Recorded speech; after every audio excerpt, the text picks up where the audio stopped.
Viti 2025 ka shënuar rekorde historike për turizmin kulturor në Shqipëri. Ministri i Ekonomisë, Kulturës dhe Inovacionit Blendi Gonxha ka publikuar shifrat të cilat flasin qartë për rritjen e vizitueshmërisë që nga kalat madhështore, muzet plot histori e deri tek parqet arkeologjike që magjepsin çdo vizitor. Për janarit e deri në maj në këtë vit, monumentet e kulturës dhe objektet e trashëgimisë kulturore u vizituan nga 382.036 persona. Krahasuar me të njëjtën periudhë të vitit 2023, kjo shifër është 17% më e lartë. Listën e destinacioneve më të vizituara e kryesojnë muzet kombëtare me 133.862 vizitor. Më pas, vjojnë parqet arkeologjike me 174.661 vizitor dhe më tej 74.513 vizitor në kala dhe monumente.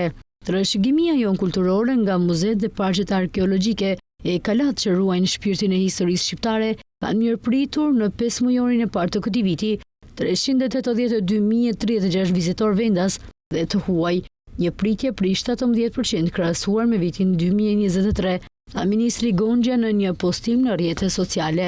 Sitet kulturore në janar-shtator 2024 patën 40% më shumë turistë të huaj dhe 31% më shumë vizitor vendas.